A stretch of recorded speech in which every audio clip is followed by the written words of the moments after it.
Welcome back to Ocala Talk on a Friday. Go to this day in history on this Friday because this is something that, do you remember Terry Schiavo? You are on. Do you remember Terry Schiavo? I don't know who that is. She was the Florida woman who had the feeding tube, and her parents wanted the feeding tube to stay in, and her husband wanted it to be taken out. Made national news in 2005. Doctors, they all went to court. A state judge had to finally go in the favor of the husband and remove the tube said the tube needed to be removed instead of her parents. It was all because she didn't have a living will.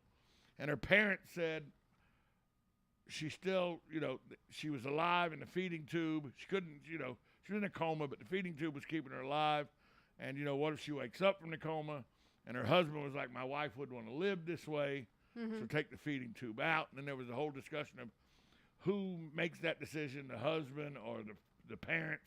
I mean, like I know you wouldn't want to live that way. No. You would not want to live in a vegetative state with a feeding tube. No. I know that about you. Right. Do your parents know that about you? Yes. Right. So we'd be in lockstep. Well, it's also the emotional impact of it. Like, what parent wants their child to pass before them? Well, of course. I mean, there could have been a lot of that as well. I'm sure there was. Hanging on to their child. And the mother was like, I see her eyes flutter and move, and she, she may wake up any day, and she was in that state for years. I think my parents would give you a little guff, but not much. Right. Well, they wouldn't if you had a living will. Correct. That explained what you wanted to do. Yeah, and my parents both have a living will that explains, they have a DNR. My mom had one. They my said mom had don't. My mom had a DNR. That's why when she finally went into the last part of her life, the doctor was like, she's not in a point where it would kill, where we couldn't bring her back and her heart had stopped, but she didn't want to be resuscitated. Right. So, but all that was spelled out in a living will. Yes. You and I don't have living wills. We don't. But it's something everybody, because I was reminded of this story. It happened in 2005.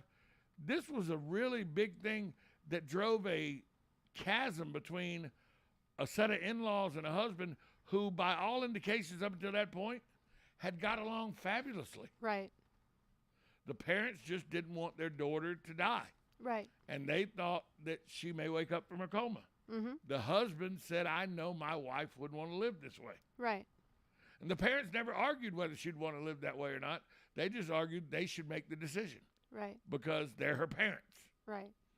And so it just reminds me that everybody needs a living will. Everybody does. And we should actually have one, particularly because, we are newlyweds. And, a family member of yours or mine could say, well, they've only known each other for a year. Yeah. Why does he make a decision? Why does he get to make the decision? When I've known her for 47 years. Right. Well, my sister knows my wishes, Lorna. Mm-hmm. She knows my wishes, and she wouldn't cause a problem anyway. Now, my other sister, that's a different story, but Lorna wouldn't cause it. But it's not just about whether you want to be resuscitated, whether you want to live in a vegetative state. It's also about organ donor, because some people think, I got a little heart on my license. It's well documented I want to be an organ donor. Nope, that license doesn't. It just says you're willing to be, but a family member could contest it if there's not a living will. Right. Saying that you want to be an organ donor. Do you know my wishes on that? I do not. Oh. I do not want to be an organ donor. See, and I'm like, I'm dead. I don't need them. Why not? It doesn't bother me. Whatever. And see, if you don't have that spelled out in a living will, I would not donate your organs. I mean, you don't want my heart. We already know the issues with it. You don't want my eyes. I'm going blind. My liver. It's a little suspect. Believe me, my liver's trying to get out now. I'm not really sure there's anything salvageable. Honey. Kidneys. Well, perhaps. Kidneys are good. Lungs are probably pretty good. Never smoked a cigarette in my life, so lungs are probably pretty good. You've smoked other things. My skin's not worth a flip, so you don't want that organ, Anyways. But it just brings, and this was national news. It was on the news every night, the ongoing court battles and everything. And you just, you felt for the husband, you felt for the family, the mom and dad, but really you felt for Terry Schiavo, who's laying there prone in a bed on life support with a feeding tube, Right. having these people argue over her wishes. Right. And both sides were adamant that they knew what her wishes were. And it would have all been easily handled with a living will. With a living will. And I don't think enough people understand that they should have, they go, well, I got a will when I die. No, that's different. A living will handles all the stuff like if you're in a coma and stuff like that, because you're not dead yet. You can't have your will probate, go in front of the judge and have it in probate till after you die. Right. A living will lets people know that you might not want to be resuscitated. You might not want to, if I would tell people that if I was a quadriplegic and in a coma, don't put me on life support, because I don't want to come out of that coma and only be able to use, from the neck down, you can't use any of your body. Who wants that? I had an uncle that was a quadriplegic.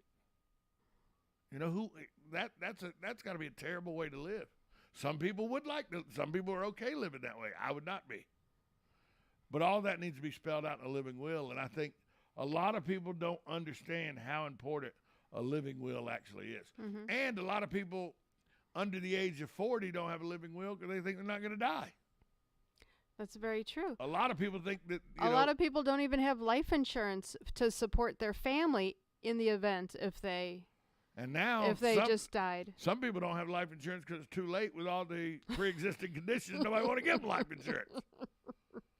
Then you got a guy like Ralph here. Ralph's in the studio. And it's got a guy like Ralph. Probably got life insurance, living will, and everything. You got all that done, Ralph? He's probably got all that squared away. Yeah, actually, he does. Actually, he does. See? Good morning. You're on Ocala Talks.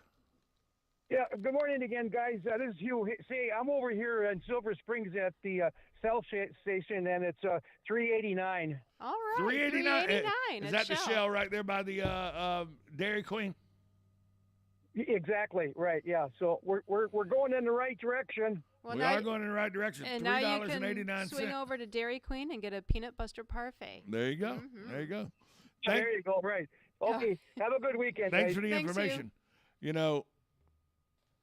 Hugh giving us that update on gas is really good because yesterday I had to get gas. And you told me where it was for $4.06 a gallon. Right. But then I was coming to near the Wawa right there on 36th and the Boulevard near where we live, and it's $3.99 a gallon. And I thought, well, it's dropped from $4.39 to $3.99 in 5 days. Now it's under $3. Now it's under $4. It's going to keep dropping. So I only filled up half a tank because I knew that it was going to get cheaper. So I only filled up half a tank so I could not spend all of it at expense. Now it's $3.89. By the end of the week, it'll probably be $3.69. Never know. Never know. Never know. You got a little extra money to spend on me tomorrow night for date night. Yeah, that's where it's going. But yeah. So get a living will, folks. Everybody needs a living will. We're gonna take a break. Come back. We'll give you where Gas Buddy says the cheapest gas is in Marion County. Plus, we'll have birthdays. We'll do all that next as we wrap up the week of Ocala Talks. 1370 AM, 96.3 FM. This is WOCA, The Source. Are you wasting time boxing up packages and going to the post office or the UPS store? Are you tired of not knowing what you'll pay when you get there? Just Ship offers pickup service and flat rate packaging and postage rates, which takes the guesswork out of shipping while saving you time and money. So quit wasting valuable time and money. Call or text Just Ship at 352-234-3840. That's 352-234-3840. Just Shipped.